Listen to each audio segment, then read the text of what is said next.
ஆரோக்கியமான வாழ்க்கைக்குரிய வாழ்வியல் முறை பகுதி 47 ஃபாஸ்டிங், அதாவது விரதம் இருத்தல் அல்லது உண்ணாமல் ஸ்கிப் பண்ணுறது.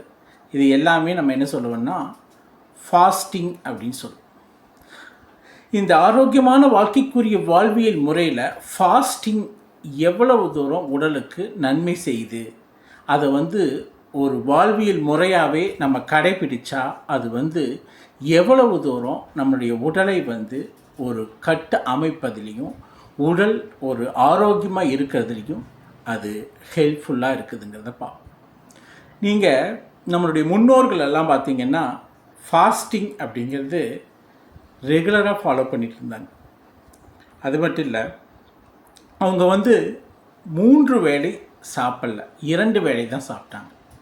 அந்த 2 வேளை உணவு தான் அப்புறம் நடைப்பயிற்சி மட்டும் இல்லாமல் எல்லா விதமான ஃபிசிக்கல் ஒர்க்கு, அதாவது உடல் சார்ந்த உழைப்புக்கள், அப்புறம் 2 வேளை உணவு, இது தாங்க அவங்கள ஆரோக்கியமாக வச்சிட்டு இருந்தது.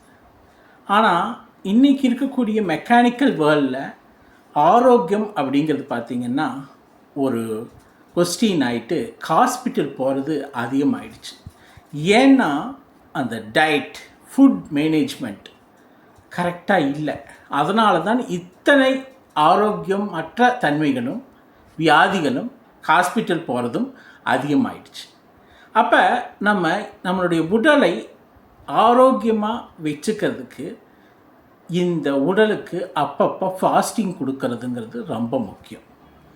அப்போ வாரத்தில் 1 நாள் அல்லது 2 நாள், மாதத்தில் ஒரு 4-5 தடவை, ஏதாவது ஒரு வேளை அல்லது ஒரு நாள் உங்களுடைய சௌரியம். அந்த ஃபாஸ்டிங் நீங்கள் அது எந்த மதமானாலும் இருந்து பாருங்கள்.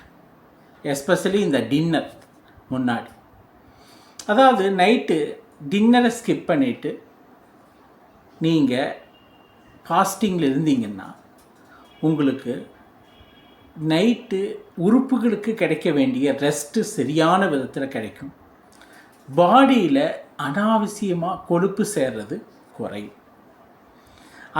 அது மட்டும் இல்லாமல் உடலில் இருக்கக்கூடிய உறுப்புகளுக்கு நீங்கள் தொடர்ந்து வேலை கொடுத்துட்டே இருக்கிறத கொஞ்சம் ஓய்வு கொடுப்பீங்க. இதுதாங்க ஃபாஸ்டிங்குடைய மிகப்பெரிய நன்மை. ஏன்னா உறுப்புகள் வேலை செஞ்சுட்டே இருந்ததுன்னா ஒரு ஸ்டேஜில் அதுவும் டயர்டாகி பிரச்சனை பண்ண ஆரம்பிச்சிடும். அப்போ இந்த ஓவராயிலிங் பண்ணுறது அல்லது ஷட்டவுன் பண்ணுறதுங்கிற மாதிரி அப்பப்போ உறுப்புகளுக்கு ஓய்வுகள் கொடுத்து அதை ரெஃப்ரெஷ் பண்ணணும், ரீஜுனவேட் பண்ணணும். நம்ம எத்தனை பேர் சரியான விதத்தில் சாப்பிட்றோன்னா 2 வேளை சாப்பிட்றது, எல்லாரும் 3 வேளை ஸ்நாக்ஸு, டீ, காஃபி, அப்புறம் இந்த பொரிச்ச ஐட்டங்கள், ஆயில் ஐட்டம், இதெல்லாம் ரெகுலராக இப்போ வாழ்க்கையுடைய ஒரு பகுதியாகவே மாறிடுச்சு. இப்படி மாறினதுனால வாழ்க்கையில் நம்ம உடலுக்கு ஆரோக்கியம் அப்படிங்கிறது கொஸ்டின் ஆகிட்டு அந்த ஆரோக்கியம் சம்பந்தமான விஷயங்களுக்கு நம்ம மெனக்கட வேண்டியதாயிடுச்சு. இந்த ஃபாஸ்டிங்கிறது எல்லா மதத்துலேயுமே ஒரு நல்ல ஒரு அருமருந்துன்னே சொல்லலாம். நீங்கள் உடலுக்கு கொடுக்கக்கூடிய மிகப்பெரிய ஓய்வு, அந்த உறுப்புகளுக்கு கொடுக்கக்கூடிய ஓய்வு. உடலில் என்ன பிரச்சனையாக இருந்தாலும் உடலில் இருக்கக்கூடிய உறுப்புகளும் செல்களும் தன்னைத்தானே புதுப்பிச்சுக்கும், ரெடி பண்ணிக்கும். அப்படி புதுப்பிச்சு ரெடி பண்ணுறதுக்கு நம்ம டைம் கொடுக்குறோமா அப்படின்னு பார்த்தா டைமே கொடுக்கறது இல்லை. தொடர்ந்து சாப்பிட்டுட்டே இருக்கோம். காலையில் 7 மணி 8 மணிலேருந்து ஆரம்பித்தா நைட்டு 10-11 மணி வரைக்கும் கூட சாப்பிட்றாங்க. அது லோடுகளை உள்ளே இறக்கி ஒவ்வொரு உறுப்பும் அது திணறுது. அதாவது அந்த சாப்பாட்டு நீங்கள் ஒன்று ஜீரணம் செய்கிறதுக்குள்ளே இன்னொன்று உள்ளே போயிடுது, இன்னொன்று ஜீரணம் ஆகிறதுக்குள்ளே இன்னொன்று உள்ளே போயிடுது. ஸோ அந்த மாதிரி தொடர்ந்து சாப்பிட்டுட்டே இருக்கிறதுனால உறுப்புகளுக்கு ஓய்வு இல்லாமல் போயிடுது. அப்போ ஓய்வு இல்லாமல் போயிடுறதுனால உறுப்புகளுடைய ஒவ்வொரு உறுப்பும் தன்னுடைய நிலையிலிருந்து ஏதாவது பிரச்சனைகளை சந்திக்க வேண்டிய நேரம் ஏற்படுது. அது லிவர் டிசீஸ் ஆகட்டும், அல்லது பேங்க்ரியாஸ் ஆகட்டும், கணையமாகட்டும், அல்லது உடலில் இருக்கக்கூடிய குடல் பகுதியாகட்டும், சிறுநீரகங்களாகட்டும், இது எல்லாமே நம்ம கொடுக்கக்கூடிய அளவுக்கு அதிகமான லோடு, அதாவது சாப்பாடு அது சார்ந்த ஹெவி லோடு தான் என்ன ஆகுதுன்னா ஃபுட்டு அதிகமாக உள்ளே போகிறதுனால அதிலிருந்து சுரக்கக்கூடிய நொதிகளாகட்டும், என்சைம்ஸ் ஆகட்டும், அது குறைஞ்சிருது. நம்ம அனுப்பக்கூடிய சாப்பாடு அதிகமாக இருக்குது. அந்த கல்லீரல், கணையம், பித்தப்பை, குடல் இது ஜீரணிக்கிறதுக்கு அது சுரக்கக்கூடிய நொதிகள் குறைவாக இருக்குது. நீங்கள் 4 வேளை லோடு கொடுத்துட்டே இருந்தீங்கன்னா அது எப்படி சுரக்கும்? உமிழ்நீர்லேருந்தே ஆரம்பிச்சிருது. எது? நொதிகள். அந்த நொதிகள் ஜீரணிக்கணும். ஜீரணிக்க தேவையான நொதிகள் உங்களுடைய வாயிலிருந்து ஆரம்பித்து ஒவ்வொரு உறுப்பாக போயிட்டுருக்கு. அப்போ சாப்பிட சாப்பிட சாப்பிட அதுக்கு கெப்பாசிட்டியை தாண்டி வேலை பார்த்து டயர்டாகி ஒரு நாளில் ரிப்பேர் ஆகிடுது. அப்போ ரிப்பேருக்கு எங்கே போகணும்? ஆஸ்பத்திரி போகணும்.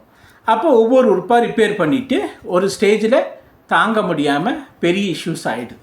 அது ரிப்பேர் ஸ்டாப்பும் ஆகிடுது சில உறுப்புகள். ஸோ இதையெல்லாம் மனசில் வச்சு தான் ஆரோக்கியமான வாழ்க்கைக்குரிய வாழ்வியல் முறையாக ஃபாஸ்டிங், உணவு உண்ணாமல் இருப்பது, ஏதாவது மாதத்தில் 4-5 நாள் அல்லது வாரத்தில் 1 நாள் அல்லது 2 நாள், அது உங்கள் சௌகரியம், உங்களுடைய ஓன் ஹேபிட்ஸை பொறுத்து. ஆனால் ஆரோக்கியமான வாழ்க்கைக்குரிய வாழ்வியல் முறையாக கண்டிப்பாக ஃபாஸ்டிங் இருக்கணும். நீங்கள் பார்த்தீங்கன்னா ஒவ்வொரு மதத்துலேயும் மதத்தோடையே லிங்க் ஆனது. ஏன்னா இது நம்மளுடைய முன்னோர்கள் அதுக்கு பழக்கப்படுத்திட்டாங்க. அது என்ன ஆரோக்கிய நன்மைன்னு சொல்லாமல் அது மதத்தோடு லிங்க் பண்ணி நீ கண்டிப்பாக ஃபாலோ பண்ணணும் அப்படிங்கிறத இன்டைரக்டாக சொல்லிட்டாங்க. அது இஸ்லாம் ஆகட்டும், அது ரம்ஜான் டைம் ஆகட்டும், அல்லது ஹிந்துவில் பல சாமிகளுக்கு இருக்கக்கூடிய விரதங்கள் ஆகட்டும், அல்லது கிறிஸ்டியனில் இருக்கக்கூடிய விரதங்கள் ஆகட்டும், இது எல்லாமே அடிப்படை என்னென்னா மனிதனுடைய ஆரோக்கியமான வாழ்க்கைக்குரிய வாழ்வியல் முறையாக ஃபாஸ்டிங்கை உணவு நாம் இருந்தால் தான் உடலில் சரியான இயக்கங்கள் நடக்கும். அப்போ இயக்கங்கள் நடக்கணும்னா நீங்கள் ஃபாஸ்டிங் இருக்கணும். அப்போ ஃபாஸ்டிங் இருந்தீங்கன்னா உறுப்புகள் ஓய்வாகும்.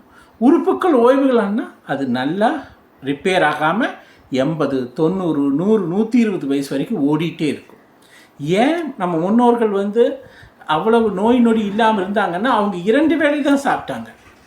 காலையில் டிஃபன் எல்லாம் கிடையாது.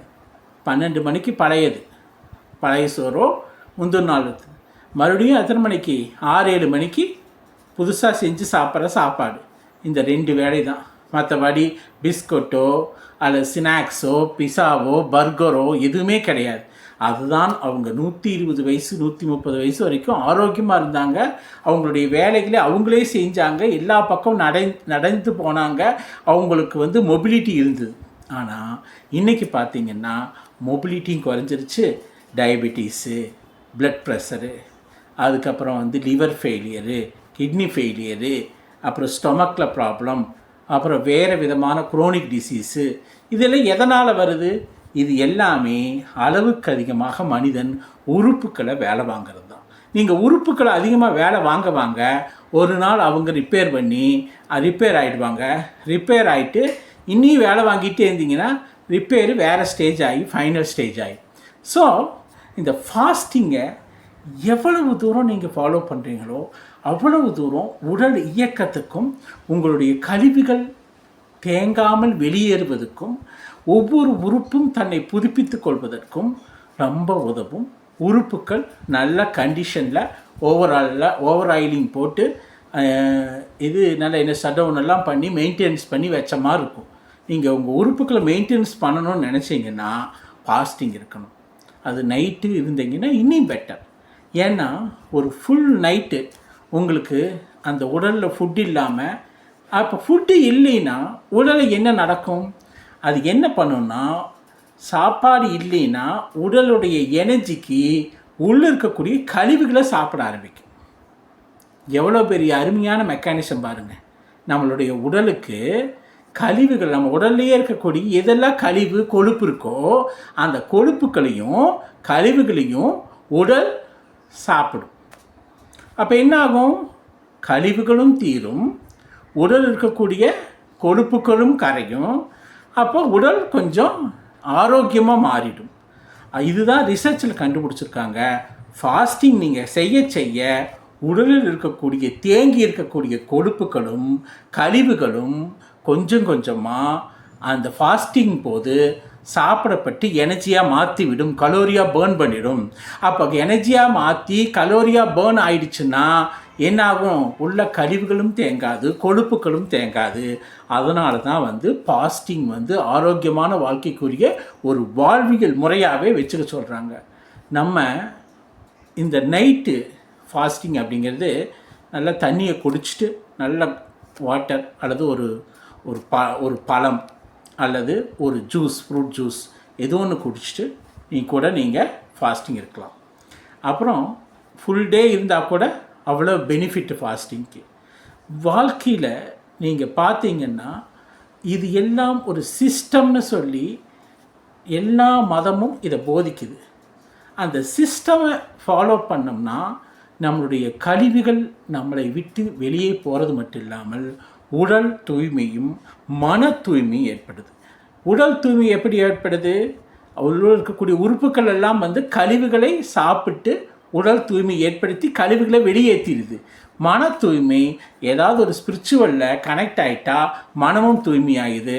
இதனால தான்ப்பா நான் விரதம் இருந்தேன், இதனால தான் நான் ஒரு ஸ்பிரிச்சுவல் கனெக்டடாக ஃபாஸ்டிங்காக இருந்தேங்கும்போது மன தூய்மையும் ஆகுது, உடல் தூய்மையும் ஆகுது. அப்போ ஓவரால் உங்கள் ஆரோக்கியம் மென்மேலும் உயர்கிறது. அப்போ நம்ம ஒரு சயின்டிஸ்டே உலக லெவலில் என்ன கண்டுபிடிச்சிருக்காங்கன்னா, ஃபாஸ்டிங் கழிவுகளையும் கொழுப்புகளையும் எரிக்கிறதுக்கும் நீக்கிறதுக்கும் ஒரு மிகச்சிறந்த வழி அப்படிங்கிறாங்க. ஏன்னா நீங்கள் உடலில் ஃபுட்டு இல்லாத நேரங்களில் கழிவுகள் தான் அந்த உடலுக்கு ஃபுட்டாக மாறுது, கொழுப்பு தான் ஃபுட்டாக மாறுது. அப்போ அது என்ன பண்ணுதுன்னா, அதை எடுத்துக்கிட்டு கழிவுகளையும் கொழுப்புகளையும் எடுத்துக்கிட்டு எனர்ஜியாக மாற்றுறதுனால உடலில் இருக்கக்கூடிய ஒவ்வொரு செல்லும் புத்துயிர் பெறுது. அப்போ செல்லு ஒவ்வொன்றும் புத்துயிர் பெறதுனால உங்களுக்கு என்ன ஆகுதுன்னா, செல்லுக்கு உள்ளுக்குள்ளே என்ன சின்ன சின்ன பிரச்சனைகள், சின்ன சின்ன இஷ்யூஸ் இருந்தாலே இது என்னன்னா ஃபாஸ்டிங் மூலமாக ஆக்சிஜன் ஏற்றம் நடந்து செல் டிஷ்யூக்கள் புதுப்பிச்சு அடைஞ்சு அது தன்னைத்தானே ஒரு நல்ல நிலைக்கு கொண்டு வந்தது. அப்போ நல்ல நிலைக்கு வந்துருச்சுன்னா இது அடிக்கடி ஃபாஸ்டிங் பண்ணிங்கன்னா உடலில் ரிப்பேர் வேலை நடக்குதுன்னு அர்த்தம். ஏதாவது உறுப்புலையோ ஏதோ இடங்கள்லையோ பிரச்சனை ஏற்பட்டால் அது தன்னைத்தானே ரிப்பேர் செய்கிறதுக்கு இந்த ஃபாஸ்டிங் உதவுது.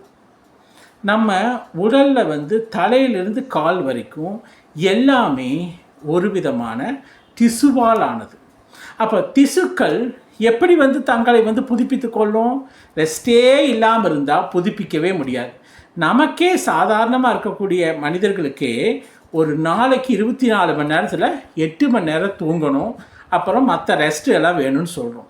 அதே மாதிரி தான் நம்ம உடலுக்குள்ளே இருக்கக்கூடிய உறுப்புகளுக்கும் அப்பப்போ ரெஸ்ட்டு வேணும். அப்போ அந்த ரெஸ்ட்டை நம்ம எப்படி கொடுக்கணுங்கிறது ரொம்ப முக்கியம். நம்ம பாட்டுக்கு காலையில் எழுந்திரிச்சு ஒரு 7 மணிக்கு ஒரு காஃபி, அப்புறம் வடை, அப்புறம் பிரேக்ஃபாஸ்ட்டு, அப்புறம் 11 o'clock ஸ்நாக்ஸு, மதியம் லஞ்சு, 3 மணிக்கு ஒரு ஸ்நாக்ஸு, 5 மணிக்கு ஒரு ஸ்நாக்ஸு காஃபி, தென் நைட் டிஃபன், அப்புறம் பார்ட்டிஸ், ட்ரிங்க்ஸு. ஸோ எவ்ரிதிங் சேர்ந்து உங்களுடைய உறுப்புகளுக்கு அழுத்தம் ப்ரெஷரைஸ் பண்ணுறீங்க.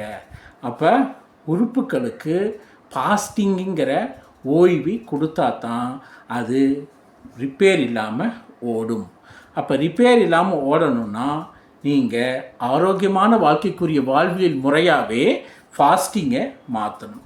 அது வாரத்தில் 2 நாள் வச்சா இன்னும் பெஸ்ட்டு. ஆனால் நீங்கள் தேர்ந்தெடுக்கக்கூடியது நைட்டாக இருக்கணும். ஏன்னா நைட்டு ஹெவி டின்னர் சாப்பிட்டு படுக்க போயிட்டிங்கன்னா உங்களுக்கு மொபிலிட்டி இருக்காது. அது என்ன ஆகுதுன்னா கலோரியாக பேர்ன் அவுட் ஆகிறதுக்கு டைம் இருக்காது. அதனால் நைட்டுன்னா ஓகே, அல்லது ஹோல் டேனாலும் ஓகே.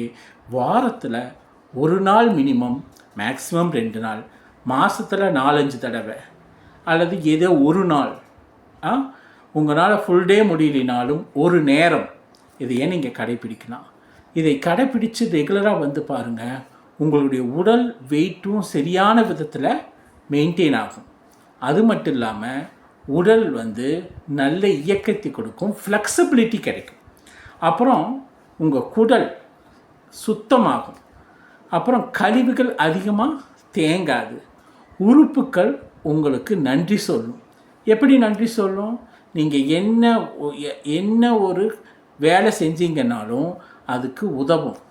ஹார்ட் ஒர்க் பண்ணிங்கனாலும் அந்த உறுப்புகள் உதவும். நீங்கள் சும்மா சாப்பிட்டுட்டே இருந்து கொழுப்புக்களை கழிவுகளை ஏற்றுனா அது சில நேரங்களில், முக்கியமான நேரங்களில் ஷட் டவுன் ஆயிரும், அல்லது பிரச்சனைகளே கொண்டு வந்துடும். அதனால் ஆரோக்கியமான வாழ்க்கைக்குரிய வாழ்வியல் முறையாக நீங்கள் ஃபாஸ்டிங்கை எப்படி ஒரு நடைப்பயிற்சி, எப்படி ஒரு சாப்பாடு மார்னிங் சாப்பிட்றோம், அல்லது மதியம் லஞ்சு சாப்பிட்றோம், அல்லது வேறு விதமான ஹேபிட்ஸ் இருக்குது, டெய்லி ஹேபிட்ஸ் எல்லாம் எப்படி ஃபாலோ பண்ணுறோமோ அதே மாதிரி இந்த ஃபாஸ்டிங்கிறத ஒரு ஆரோக்கியமான வாழ்க்கைக்குரிய வாழ்வியல் முறையாக நீங்கள் மாற்றணும். அது உங்கள் சௌகரியம். ஏதோ ஒரு நாள், அது திங்கக்கிழமையாக வச்சுக்கலாம், அல்லது புதன்கிழமையாக வச்சுக்கலாம், வெள்ளிக்கிழமை வச்சுக்கலாம், அது வீக்கெண்டு வச்சுக்கலாம். அது உங்களுடைய சௌகரியம். ஏதாவது ஒரு நாள் மார்னிங்கை நீங்கள் ஸ்கிப் பண்ணிங்கன்னா அதில் பெரிய அட்வான்டேஜ் இல்லை. ஏன்னா மார்னிங் பிரேக்ஃபாஸ்ட்டு கண்டிப்பாக நம்ம ஹோல் டேக்கு எனர்ஜி தேவைப்படுது. அந்த எனர்ஜி மார்னிங்கில் பிரேக்ஃபாஸ்ட்டில் தான் கிடைக்கும். நீங்கள் 8 மணி நேரம் 9 மணி நேரம் 10 மணி நேரம் தூங்கி போட்டு எதுவுமே சாப்பிடாமல் இருந்து மதியம் சாப்பிட்டீங்கன்னா அதில் ஹைட்ரோக்ளோரிக் ஆசிட் ஃபார்ம் ஆகிட்டு அது ஆசிட் அதிகமாக சுரக்கிறதுனால அது ஸ்டொமக்கு அவ்வளவு நல்லதில்லை. ஆனால் நைட்டு டின்னரை ஸ்கிப் பண்ணிவிட்டு ஃபாஸ்டிங் இருந்தீங்கன்னா அது உங்களுக்கு உறுப்புகளுக்கு நீங்கள் கொடுக்கக்கூடிய மிகப்பெரிய ஓய்வாக அமையும். அந்த ஓய்வு தான் உங்களை ஒரு நல்ல ஆரோக்கியமுள்ள மனிதராக மாற்றும். நீங்கள் அதையெல்லாம் முடிச்சுட்டு காலையில் 7-8 மணிக்கு நீங்கள் இதை ஃபாஸ்டிங்கை பிரேக் பண்ணிட்டீங்கன்னா அது உங்களுக்கு எம்டி ஸ்டொமக்கில் ஒரு ஹாட் வாட்டரோடு ஆரம்பிச்சிங்கன்னா அது அவ்வளவு அபரீதமான பலனை கொடுக்கும். இன்றைக்கி பார்த்திங்கன்னா எல்லாமே ஃபாஸ்ட் ஃபுட்டுங்க. சர்க்கரை அதிகமாகி விட்டது, சால்ட் அதிகமாகிடுச்சு, ஆயில் ஐட்டம் அதிகமாகிடுச்சு, ஃபாஸ்ட் ஃபுட்டான புரோட்டா அந்த மாதிரி ஐட்டங்கள் அதிகமாகிடுச்சு. So noodles. ஸோ இதெல்லாம் என்ன பண்ணுதுன்னா உடலில் இருக்கக்கூடிய உறுப்புகள் ஜீரணிக்க திணறுதுங்க.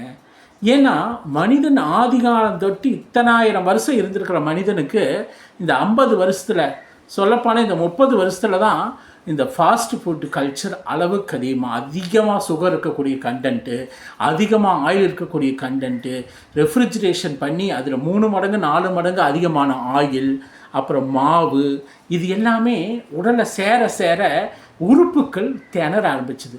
நீங்கள்லாம் பார்த்தீங்கன்னா ஒரு 40-30 வருஷத்துக்கு முன்னாடி ஏதோ ஒரு எம்பிபிஎஸ் டாக்டர் இருப்பார். அந்த ஒரு டாக்டர் பார்த்தீங்கன்னா ஏதாவது ஒன்றுன்னா பார்ப்பார், ஒரு சும்மா செக் பண்ணிவிட்டு ஓகேன்னா ஏதோ ஒரு மருந்து கொடுப்பார், ஒரே நாளில் ரெடி ஆகிடும்.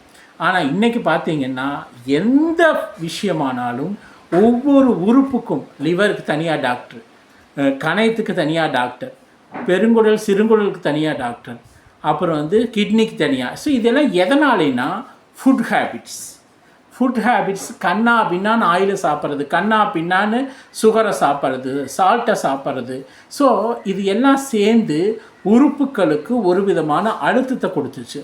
இந்த அழுத்தத்தை குறைக்கணுன்னா நம்ம அப்பப்போ ஃபாஸ்டிங்னு சொல்லக்கூடிய உண்ணாமை அல்லது விரதத்தை நம்ம கடைபிடிக்கணும். அப்படி விரதத்தை வாழ்வியல் முறையாக நீங்கள் கடைபிடிச்சிங்கன்னா உங்களுடைய ஆரோக்கியம் என்றும் நிலைத்திருக்கும். கழிவுகள் உடம்பில் சேராது, கொழுப்புக்கள் உடலில் சேராது, உங்களுடைய சுகர் நார்மலாக இருக்கும், உங்களுடைய பிபி நார்மலாகும். ஸோ இதெல்லாம் நார்மல் ஆகிறதுக்கு உடல் தன்னைத்தானே சரி செய்து கொள்வதுக்கு நம்ம ஒரு டைம் கொடுக்குறோம். அப்போ அந்த டைம் என்னென்னா அதுதான் இந்த ஃபாஸ்டிங் டைம்.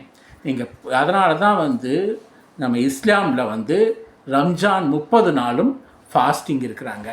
நைட் சாப்பிடுவாங்க, ஃபுல் டே பகலில் எதுவும் சாப்பிடாமல். அந்த பகலை சாப்பிடாமல் இருக்கிறது அவங்களுக்கு அவ்வளவு நன்மை செய்யக்கூடியது. அந்த நன்மைக்காக தான் குழந்தையிலிருந்து பெரியங்க வரைக்கும் இந்த இஸ்லாம் மதத்தில் ஃபாஸ்டிங் கடைபிடிக்கிறாங்க. அதே மாதிரி இந்து மதத்துலேயும் விரதம் அப்படிங்கிறது பல வீடுகளில் கண்டினியூஸாக ஃபாலோ பண்ணுறாங்க. அதே மாதிரி கிறிஸ்டியானிட்டிலையும் அங்கங்கே நம்ம விரதம் இருக்கிறத பார்க்குறோம். ஸோ இந்த மதங்கள் விரதங்களை ஊக்குவிக்கிறதுக்கு மெயின் காரணம் என்னென்னா அது நம்மளுடைய ஆரோக்கியத்தையும் நம்மளுடைய வாழ்வியலையும் சிறந்த முறையில் வைத்துக்கிறதுக்காக தான் இந்த மதங்கள் ஆரோக்கியத்தை ஊக்குவிக்கிறதுக்காகத்தான் விரதத்தை ஊக்குவிக்கிறது. விரதத்தை ஊக்குவிக்கிறதுக்கு காரணமே மனிதனுடைய வாழ்வியல் என்றும் நன்றாக இருக்க வேண்டுங்கிறதுக்காக தான் இந்த மதங்கள் எல்லாமே விரதத்தை ஊக்குவிக்க. இதைய நம்ம ஆக்டிவாக ஒரு முன் எச்சரிக்கையாக எடுத்துக்கொண்டு நம்ம வாரத்துக்கு ஒரு தடவை மினிமம் அல்லது மேக்ஸிமம் 2 தடவை, அதே மாதிரி மாதத்தில் 4 தடவை அல்லது மேக்ஸிமம் 5-6 தடவை, அது நம்மளுடைய கால்குலேஷன். உங்களுக்கு எப்பெல்லாம் முடியுதோ அப்போ மதியம் ஹெவியாக எடுத்திங்கன்னா நைட்டு டின்னரை ஸ்கிப் பண்ணுங்க அல்லது விரதமாக இருங்க, இல்லது ஃபாஸ்டிங் பண்ணுங்கள். ஸோ உடலுக்கு மனதுக்கும் உடலில் உள்ள உறுப்புகளுக்கும் சரியான ஓய்வு கொடுங்க. அதுதான் உங்கள் ஆரோக்கியத்தை, வாழ்க்கை பயணத்தை 80, 90, 120 வயசு வரைக்கும் கொண்டு போகும். அப்போது தான் உடல் தன்னுடைய இயக்கத்துக்கு சரியான விதத்தில் கொண்டு செல்ல முடியும். ஸோ உடல் இயக்கம் நன்றாக இருக்கணும்னா, ஆரோக்கியம் நன்றாக இருக்கணும்னா, உங்கள் ஆரோக்கியமான வாழ்க்கைக்குரிய வாழ்வியல் முறையாக இந்த ஃபாஸ்டிங், உண்ணாமை, விரதத்தை நம்ம கடைபிடிப்போம். வாழ்க்கையில் பயணத்தை வெற்றியாக கொண்டு செல்வோம். இத்துடன் ஆரோக்கியமான வாழ்க்கைக்குரிய வாழ்வியல் முறை பகுதி 47 முடிந்தது. நம்ம ஆரோக்கியமான வாழ்க்கைக்குரிய வாழ்வியல் முறை பகுதி 48 சந்திப்போம். இந்த அனைத்து கருத்துக்களும் உங்களுக்கு பிடித்திருந்தால் இந்த யூடியூப் சேனலை சப்ஸ்கிரைப் பண்ணுங்கள். நன்றி, வணக்கம்.